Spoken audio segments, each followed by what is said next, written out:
Salut à tous, c'est Baptiste de MGK Photographie et on se retrouve aujourd'hui pour parler d'un boîtier photo argentique, le Canon A1.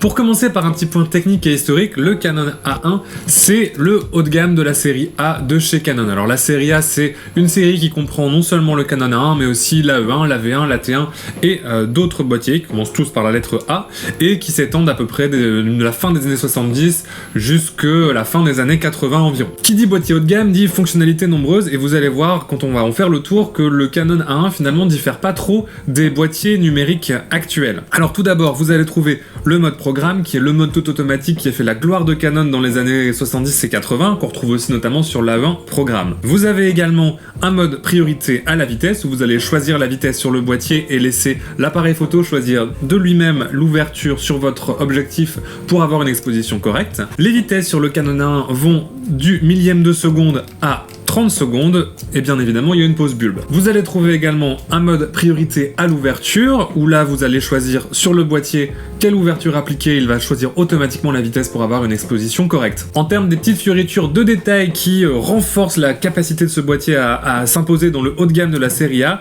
c'est notamment sa petite échelle de correction d'exposition qui va vous permettre de micro-ajuster l'exposition. Vous avez également un retardateur qui va de 10 ou 2 secondes pour les pauses longues sur trépied, et enfin un petit levier qui va vous permettre de gérer facilement les surimpressions. Ce que va faire ce levier en fait, c'est simplement vous permettre d'enclencher l'obtuateur sans avancer votre pellicule pour pouvoir exposer la pellicule plusieurs fois. Enfin, le Canon A1 est doté d'un mécanisme de verrouillage de l'exposition pour un contrôle encore plus précis sur votre exposition. Alors on l'a vu, les fonctionnalités du Canon A1 sont hyper nombreuses et surtout elles sont très proches des appareils numériques qu'on trouve aujourd'hui. C'est pour ça que moi c'est un boîtier que je conseillerais à tous les photographes qui travaillent déjà sur un boîtier réflexe numérique et qui voudraient se mettre à l'argentique, puisque vous allez retrouver exactement les mêmes automatismes, vous allez retrouver exactement le même flux de travail. Ça va vous permettre de vous mettre à l'argentique sans forcément changer entièrement la manière de prendre en main votre boîtier. Vous allez donc pouvoir vous concentrer sur la chose la plus importante qui est finalement de faire des images. En plus aujourd'hui c'est un boîtier qu'on trouve vraiment pas très cher sur eBay, il se négocie à peu près à 80 € nu et à peu près 150 €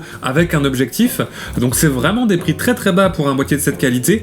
Donc, si on devait le comparer à des Canon numériques récents, on serait de l'ordre de la gamme des Canon 80D par exemple. On est vraiment sur un boîtier qui est entre le boîtier expert et le boîtier professionnel. Alors pourquoi on va trouver des Canon A1 beaucoup moins chers que des Canon A1 ou des Canon A1 programme alors même que ce sont de meilleurs appareils photo?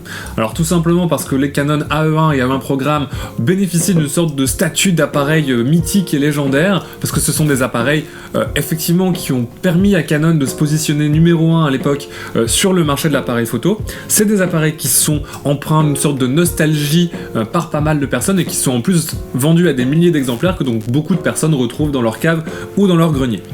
Ce qu'il faut malgré tout savoir, c'est que pour souvent entre 50 et 100 € moins cher, vous pouvez vous payer un Canon A1 qui sera beaucoup plus durable et qui aura des fonctionnalités beaucoup plus impressionnantes et beaucoup plus complètes. Alors après, peut-être qu'après avoir fait cette vidéo, la cote du Canon A1 va remonter, je vais pouvoir revendre le mien pour 850 €. À voir. Pour conclure un petit peu cette vidéo sur mon avis sur le Canon A1 et pourquoi c'est un excellent appareil que je conseille à tous les débutants, notamment quand vous venez du monde du numérique pour la raison que j'ai évoquée un petit peu plus tôt dans la vidéo. Je trouve que c'est un appareil très précis avec une mesure d'exposition vraiment très claire. Les informations qui sont dans le viewfinder sont affichées sous forme de 2 diodes rouges où vous avez l'ouverture et la vitesse. Ça vous permet de travailler dans tous les modes de manière hyper simple. Vous avez juste le nécessaire, c'est très lisible même en pleine nuit, c'est très clair. Le viseur est vraiment confortable, même pour moi qui porte des lunettes, c'est vraiment confortable de travailler avec cet appareil. En plus, ça reste quand même un appareil un petit peu de légende, même s'il est moins reconnu que le Canon AE1 ou le AE1 programme, puisque c'est le premier appareil photo doté d'un ordinateur totalement numérique, alors qu'avant c'était des ordinateurs encore analogiques. Voilà, je pense que ça sert à rien de continuer à crier mon amour de ce boîtier. T'auras compris que c'est un de mes boîtiers préférés en argentique, c'est celui que j'utilise le plus souvent pour aller faire mes photos sur pellicule. En tout cas, j'espère que ça t'aura permis d'en apprendre un petit peu plus sur l'histoire de cet appareil, et puis éventuellement peut-être te convaincre d'aller en chercher un pour toi-même. Si tu as des questions sur ce boîtier ou sur cette review, tu peux les laisser en commentaire et je tâcherai d'y répondre le plus vite possible. Tu peux également mettre un petit pouce bleu si la vidéo t'a plu, t'abonner à la chaîne pour pas manquer la vidéo de la semaine prochaine, ou même partager cette vidéo auprès de tous tes amis photographes intéressés par la photographie argentique, ça ce serait vraiment super.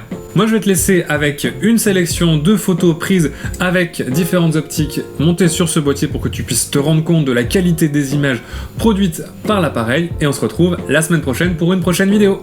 Salut!